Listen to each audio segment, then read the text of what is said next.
Get professional.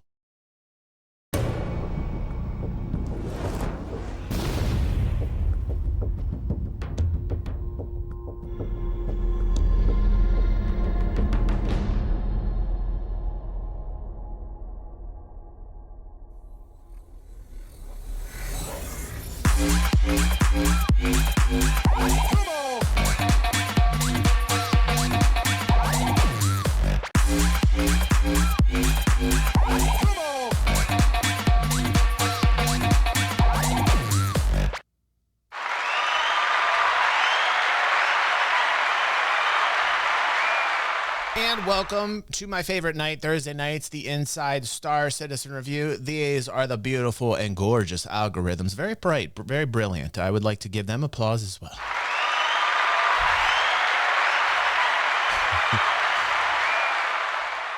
Before this, you missed my exercise routine. It was very important. I lost 10 pounds right literally before the stream, and we're here tonight live. If you're not here live and you're watching on YouTube, please like, please share, check out our playlist. It's doing quite well. And make sure you check out Twitch and be here with these fine, lovely ladies and gentlemen here. Now let's watch and let's see what we're getting into on this week's Inside Star Citizen. Welcome to CIG Cribs. I'm Max Snowden, and this is where the magic happens.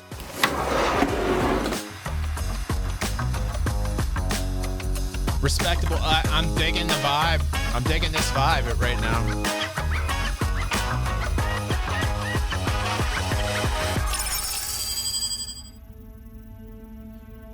So VFX in video games, certainly in our games in particular, it's basically it's energy represented visually. So your more typical VFX explosions, fire, all that kind of thing, they're representing that kind of. They're representing pure orgasms. Can we get an amen for that, please? I mean, this is really one of my favorite departments here. Yes, you're not gonna eat me. Yes. It's that value-added gameplay we all love. Extreme veg.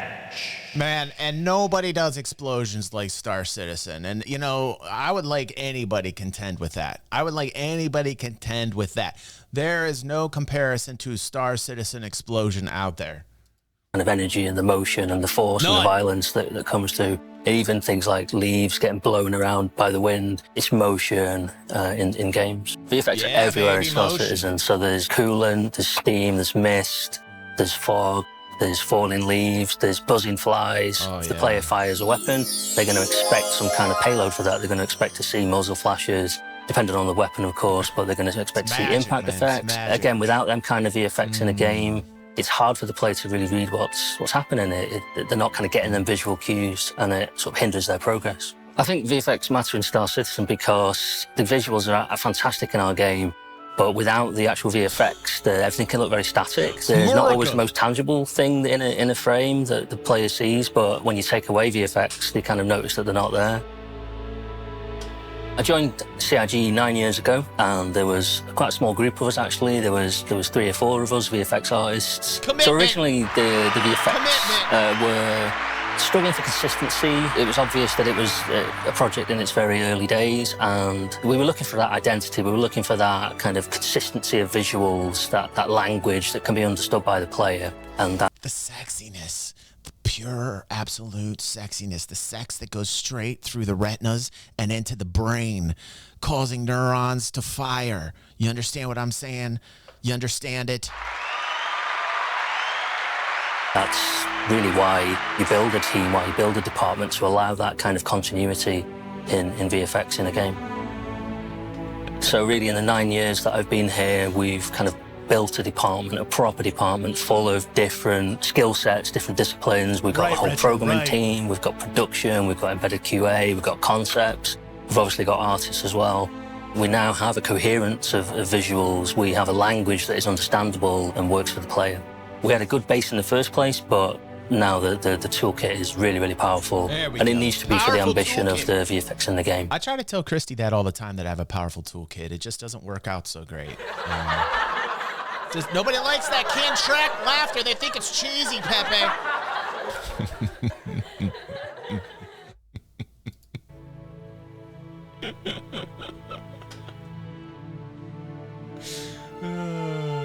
So the VFX team is basically a microcosm of game development. The team is currently 21 people. We also have a core team within that, being the programmers, the production side of it, the concepting side of it, and the QA side of it as well. And we need that because we're serving other departments. We're serving art, we're also serving design. And we need to have that kind of skill set within the team to be able to do all the things that are requested of us. I'm Leo van Stinkesse. I'm a principal VFX programmer. Leo Van Stinkenstein. Can we hear it for Leo Van Stinkenstein?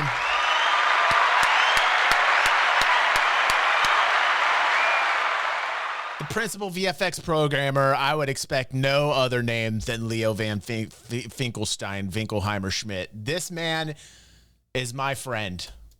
I do two things. I manage a small team, 3-4 people of VFX programmers, and I kind of handle the different projects that we have as a team that gets done. And then the second part is I do some programming myself as well. So I intentionally kept the team pretty small so that I have some time to program myself as well. My name is Francesco. I am a VFX programmer. We had a team of 4 VFX programmers. But what is your last name, Francesco? Is it as cool as Leo's last name? Because I would like to know that. The one that manages me is Leo. I program specific graphics features and tools and other stuff related to VFX, specifically mainly for artists to be able to do work with and create really nice visuals from. My name is Alexander. I'm on the VFX team as a tools programmer.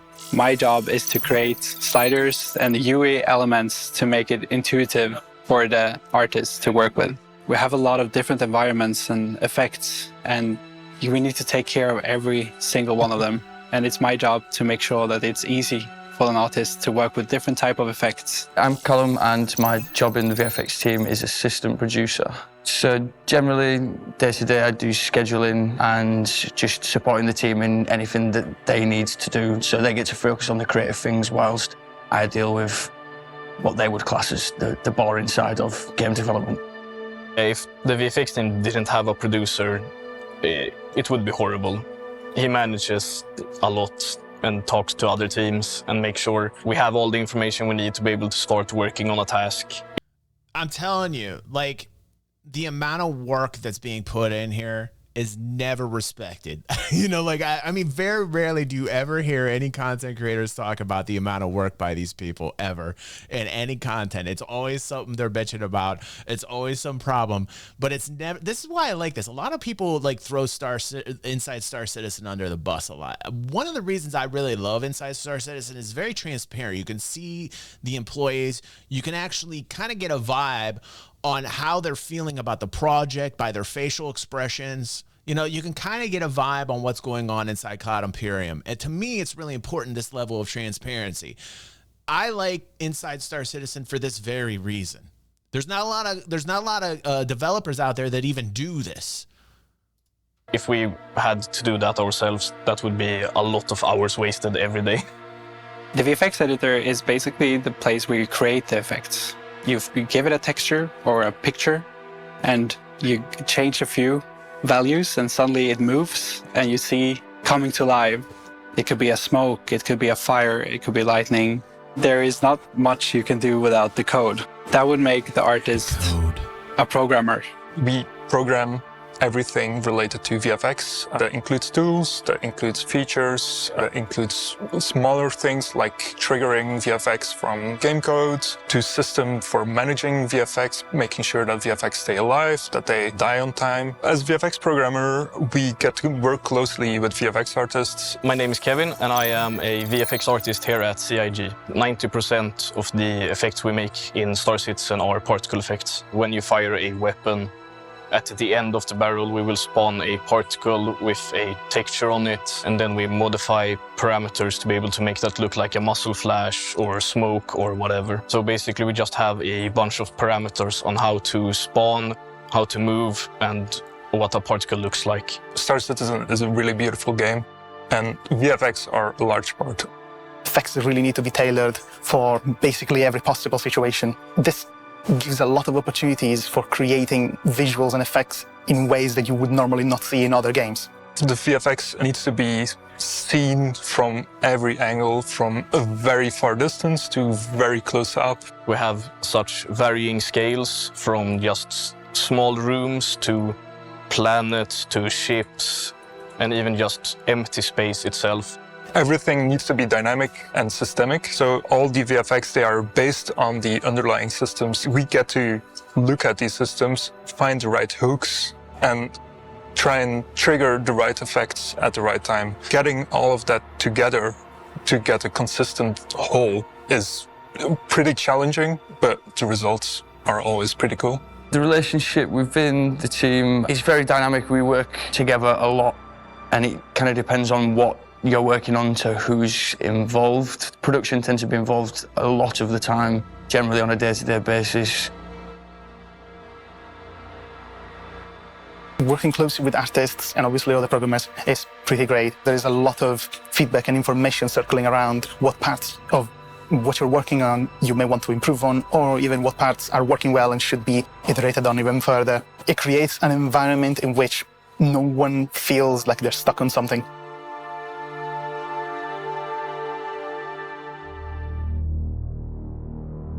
So the VFX team, we're basically a support team for everyone else. We create effects for the vehicle team.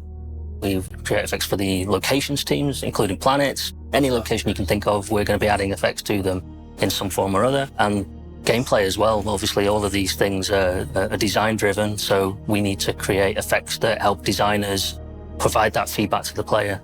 We won't always be working on the effects at the exact same time. We don't really come in towards the end, because we don't want to work on something that's going to get changed eventually. So once a ship has been approved, that's when the VFX team starts to work on it. Mostly people don't notice VFX. I think subconsciously they do. They look at... No. I very much look at I look at the VFX in almost every game I play. I think that's super important. Also the updating of them as well, to keep a fresh catalog, you know, to continually build upon. It's really important to me in any game, especially MMOs, you know, to keep that look updated. It is really super important for a game. It really is. At a ship and they see a cool thruster, or when it dies, a cool explosion or whatever. that's funny comment and true. But then again, we have the subtle effects. You don't notice it, and the less you notice it, the better it is. DEFCON, you beautiful man, you! 11 months of DG goodness.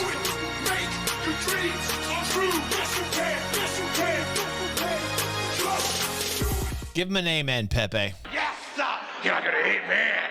Yes. Nice. Eric, thank you as well. Gifted 10 subs at the beginning of the stream, bro. I saw you too, man. DEFCON, Eric, thank you for supporting the show, bros. It is. It just plays in with the whole environment. We provide a supporting role, and we contribute to making the game as good as we can. Damn. There's nothing out there that looks this good.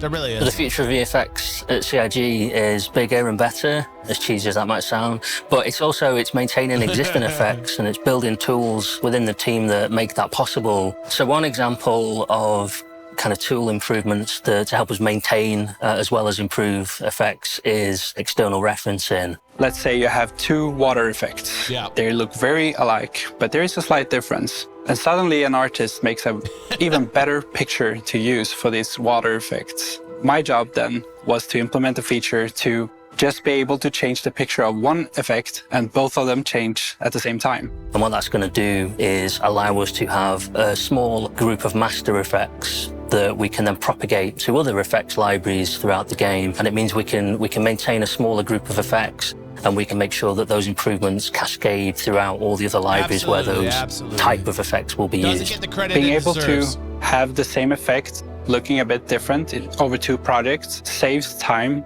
for the artists, and it's easier for them to keep track of everything and upgrade the visual of an effect. So that's going to streamline the process. Absolutely. It's going to make it easier to keep a high quality, to keep updating and improving the high quality through the years as well. So currently I'm working on... Keep updating the quality through the years. Yes, sir. Can I get an amen? Yes. They don't get enough credit. You know, I'm going to go White Knight mode. I understand I'm going to sound White Knight here, but they really don't get enough credit, man. This is why I love Inside Star Citizen. You get to see the people. You get to see, this is actual genuine passion for a project, by the way. These are people that are actually excited to do the work that they do, which is very nice. You don't get a lot of this in any type of office space, especially in this world, okay?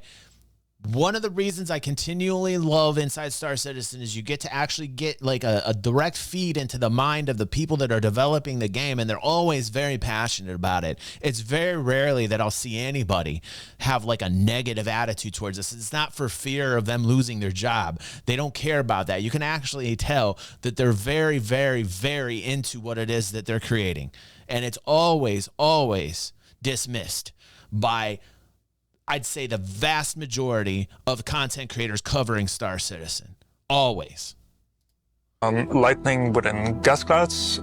We already have some lightning system in place, but now we're adapting it to be possible to strike from within gas clouds. This will give some extra gameplay opportunities for designers and environment artists to dynamically spawn the lightning and hit ships, hit players, and make gas clouds more dangerous, I guess. I think the lightning is cool, but I really like the new fire.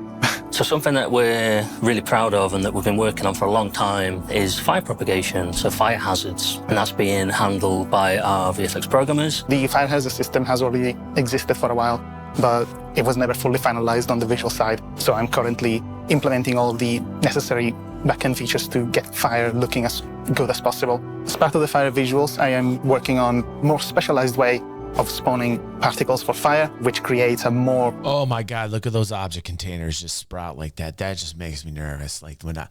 Oh man, I've seen all these object containers just popping into existence. It just makes me all types of nervous, man. It just makes me all types of all these object containers. Oh, the servers. Oh... Interesting dynamic way in which fire... Tripal really needs to get merch like for Predator mounts that says get mounted. Who agrees? Put a 1 in chat. Trip, if you're listening, dude, and if you're watching, I know you do, dude. You need merch that says get mounted. Predator mounts. I mean, I think he would have a hot seller right there. Like for real. Everybody wants get mounted shirts. Propagates and the way things start to look charred after fire has been there for a while. That's been kind of a long process and it's still ongoing. It's very, very complicated and it's very ambitious, but we're getting to a point now where I'm really, really happy with where it's going. The fire hazard system itself is obviously gameplay critical. The visuals obviously help to communicate where fire is present, how strongly it's there, and to give a real sense of danger for the room you're in.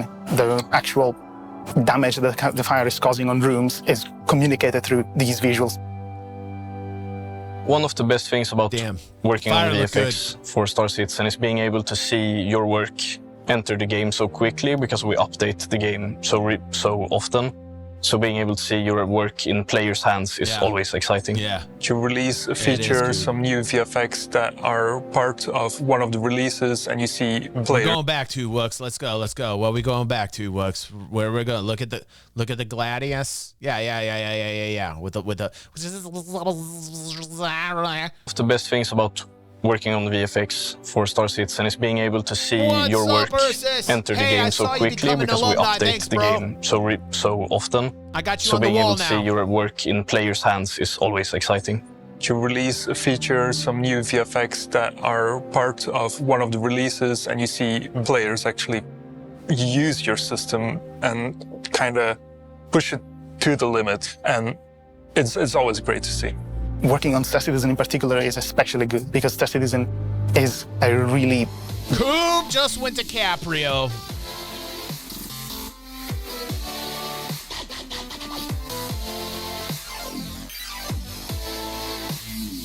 I love you, Coop.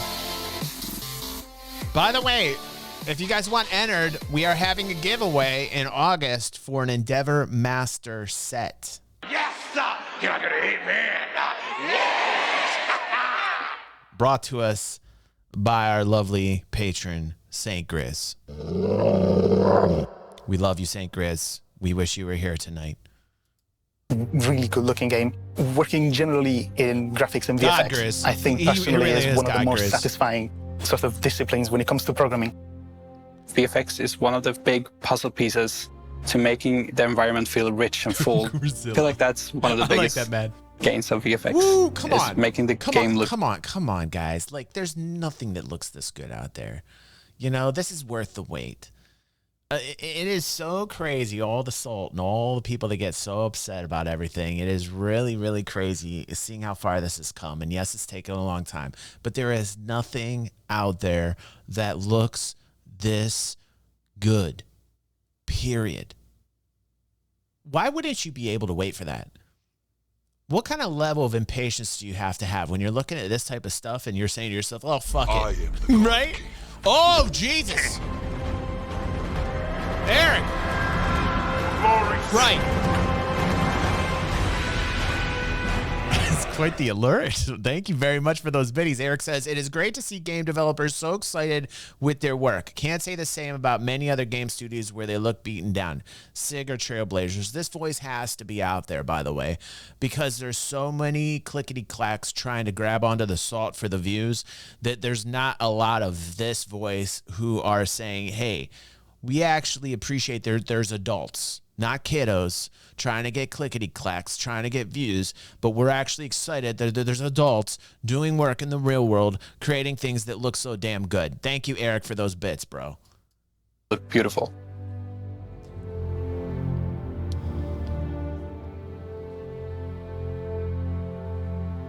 I'm willing to wait, man. There's no problem. I am willing to wait. So, what did we learn this week? Well, hopefully we learned a bit more about how downstream teams like VFX, these folks who generally come in towards the end of the pipeline, bring life, texture, and nuance to any game, add those finishing touches that elevate the amazing work of other teams, and add essential elements that really, really make the difference between the immersive and the, not immersive. Coob. Now, don't forget that this year's Ship Showdown has begun, as well as a new initiative spotlighting the various missions in the verse. All right, we'll do it. I'm pretty sure this week it's Salvage. You can check it all out now on the robertspaceindustriescom website.